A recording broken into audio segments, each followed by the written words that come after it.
Halo enci-enci dan engku serta anak sekolah minggu semua. Hari ini kita akan belajar dari firman Tuhan tentang Tuhan Yesus memberi makan 5.000 orang dari kitab Yohanes 6 ayat pertama hingga ayatnya yang ke-15.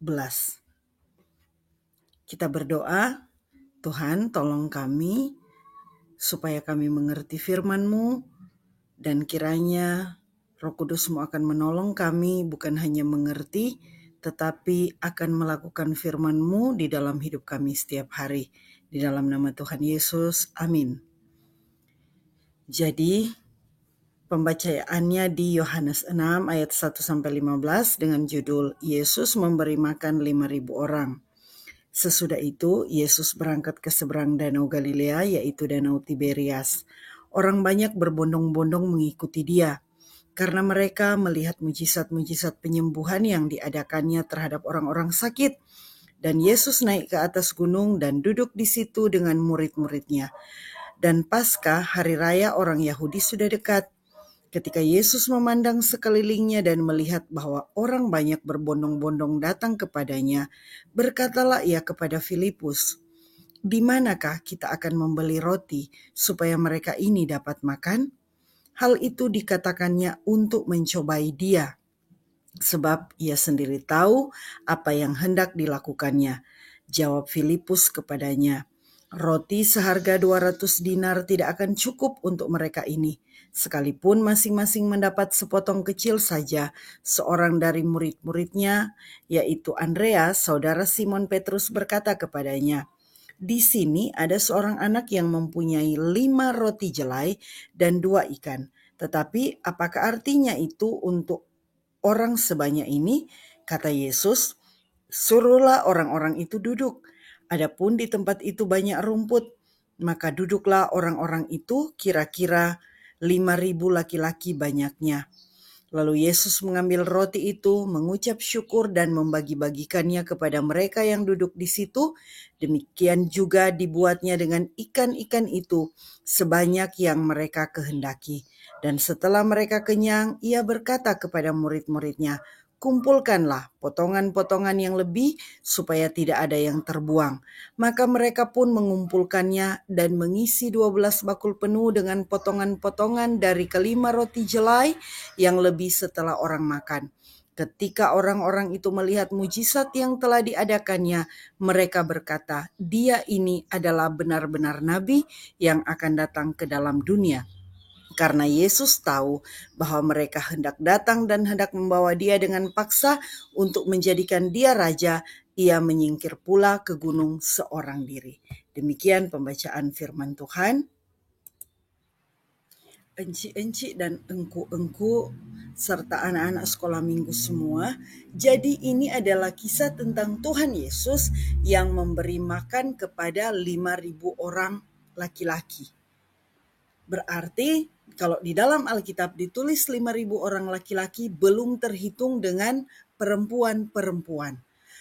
Pada waktu itu ada banyak orang yang ikut Tuhan Yesus. Karena mereka mau mendengar ajaran Tuhan Yesus, mereka mau melihat dia, bahkan mereka ingin melihat mujizat yang dilakukan oleh Tuhan Yesus. Dan hari itu setelah 1 hari orang mengikut dia, ketika hari mulai sore, mereka orang-orang yang mengikut Tuhan Yesus sudah mulai kelaparan. Dan Tuhan Yesus benar-benar memperhatikan kondisi orang-orang yang mengikuti dia saat itu. Makanya Tuhan Yesus bertanya kepada murid-muridnya, di mana mereka dapat membeli roti untuk diberikan kepada orang-orang yang ikut kepada Tuhan Yesus. Tuhan Yesus tidak mengusir orang-orang itu, Tuhan Yesus tidak menyuruh mereka pulang, tetapi Tuhan Yesus justru sedang bersiap diri untuk memberi makan kepada orang yang begitu banyak. Dan tanggapan murid-muridnya adalah mereka berkata bahwa sekalipun mungkin mereka bisa membeli dengan uang yang ada pada mereka, tetapi itu tidak akan cukup. Dan sampai tiba-tiba Filipus, salah satu murid dari Tuhan Yesus, membawa 5 roti dan 2 ekor ikan yang ternyata itu adalah bekal dari seorang anak kecil yang diserahkan kepada murid Tuhan Yesus dan kemudian dibawa kepada Tuhan Yesus. Dan kita tahu bersama, anak-anak tahu, pada akhirnya mujizat terjadi. Tuhan Yesus memberi makan kepada 5.000 orang laki-laki. Bahkan bukan hanya bisa memberi makan orang sebanyak itu, namun sisanya berkelimpahan. Nah, apa pesan firman Tuhan untuk anak-anak semua, untuk guru sekolah minggu, untuk engku-engku, untuk enci-enci? Yang pertama yang perlu kita ingat adalah kuasa ucapan syukur. Anak-anak semua, adik-adik semua, perhatikan ketika Tuhan Yesus menerima roti dan 2 ekor ikan. Tuhan Yesus tidak langsung melakukan mujizat seperti yang di film-film, langsung mengatakan, jadilah, supaya semua bisa makan. Tidak. Tapi Alkitab mencatat bahwa Tuhan Yesus menengadahkan wajahnya ke atas lalu berdoa dan mengucap syukur. Dan ternyata kita melihat kuasa ucapan syukur menghasilkan mujizat yang begitu luar biasa. Jadi buat kita semua, sekecil apapun yang Tuhan berikan, kita harus belajar, kita harus tahu bersyukur. Karena dengan ucapan syukur, dengan kita tahu bersyukur, maka apa yang kita miliki akan mendatangkan berkat baik untuk diri kita, untuk keluarga kita, bahkan bisa mendatangkan berkat untuk banyak orang. Makanya jangan pernah lupa untuk bersyukur. Apapun, sekecil apapun, belajar untuk bersyukur. Tuhan Yesus yang adalah Tuhan saja selalu bersyukur, apalagi kita yang hanya manusia biasa. Pesan yang kedua, apapun yang ada pada kita, apapun yang ada padamu anak-anakku, apapun yang ada padamu guru-guru sekolah minggu, mari serahkan itu untuk Tuhan. Mungkin yang ada di tangan kita bukan 5 roti dan 2 ekor ikan, tapi kita punya talenta yang luar biasa. Kita bisa menyanyi, punya suara yang bagus, kita punya talenta musik, talenta olahraga, talenta menasihati, kita bisa memiliki talenta untuk mengajak teman beribadah. Kita punya talenta rajin membantu mama di rumah. Ayo lakukan semuanya itu dan berikan semuanya untuk Tuhan. Jangan hanya gunakan untuk dunia ini. Ada begitu banyak orang yang punya talenta yang hebat, tapi hanya digunakan untuk dunia ini. Tapi yang paling pertama, Encik mau mengajak kalian semua, berikan apapun yang ada padamu, sekecil apapun yang kita punya, entah itu persembahan, entah itu hidup kita, berikan untuk Tuhan. Seperti yang dilakukan oleh anak kecil tadi. Bekal yang dia bawa dari rumah, yang dia persiapkan dari rumah, dia berikan kepada murid Tuhan Yesus dan akhirnya diserahkan kepada Tuhan Yesus. 5 roti, 2 ekor ikan yang dia punya ketika diserahkan kepada Tuhan menjadi berkat dan menjadi mujizat yang luar biasa. Dimulai dari pemberian yang sederhana. Jadi apa yang ada padamu, mari berikan untuk Tuhan.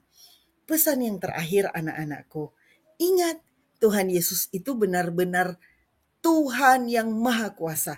Dia benar-benar satu-satunya Allah, satu-satunya Tuhan, penguasa alam semesta, juru selamat, tidak ada yang lain. Mengapa Encik mengatakan demikian? Karena anak-anak, coba lihat, siapa yang bisa melakukan mujizat hanya dari 5 roti dan 2 ekor ikan, tapi bisa memberi makan begitu banyak orang, bahkan ada sisanya. Siapa yang tahu sisanya? Benar sekali, 12 bakul. Berkelimpahan. Karena itu jangan pernah cari Tuhan yang lain. percaya kepada Tuhan Yesus. Percaya sungguh-sungguh, jadikan dia sebagai Tuhan dan Juru Selamatmu. Dan imani dia, karena yang Encik katakan tadi, ketika kita tahu bersyukur, ketika kita memberikan apa yang ada pada kita sekalipun hanya kecil, hanya sederhana, di tangan Tuhan yang Maha Kuasa itu, Tuhan Yesus Kristus Juru Selamat kita, semua itu akan menjadi alat yang luar biasa, mendatangkan berkat dan mujizat yang luar biasa. Dan mujizat terbesar, Tuhan Yesus sudah menyelamatkan kita dari hukuman dosa. Dia sudah menganugerahkan kepada kita, memberikan sorga sebagai hadiah gratis. Maka ayo anak-anak, hidup penuh syukur, hidup penuh dengan kebaikan, dengan kebenaran, hidup di dalam Tuhan sebenar-benarnya, sebaik-baiknya.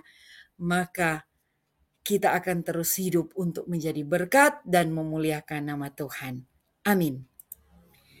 Sekarang kita akan menghafal ayat hafalannya. Dan kita baca dulu sama-sama ya. Yohanes 6 ayat 11 sampai 12. Sekali lagi, Yohanes 6 ayat 11 sampai dengan 12. Lalu Yesus mengambil roti itu dan mengucap syukur dan membagi-bagikannya kepada mereka yang duduk di situ. Demikian juga dibuatnya dengan ikan-ikan itu sebanyak yang mereka kehendaki. Dan setelah mereka kenyang, ia berkata kepada murid-muridnya, kumpulkan potongan-potongan yang lebih dan tidak ada yang terbuang. Demikianlah cerita Alkitab di sore hari ini. Encik berharap kita semua akan terus hidup untuk menjadi anak-anak Tuhan yang luar biasa, yang sudah menjadi ciptaan baru. Oleh karena sudah menerima Tuhan Yesus sebagai Tuhan dan Juru Selamat, kita semua akan hidup untuk menyenangkan dan memuliakan Tuhan Yesus, pemilik kehidupan kita. Amin. Sampai ketemu di video berikutnya. Tuhan Yesus memberkati kita semua. See you and bye-bye.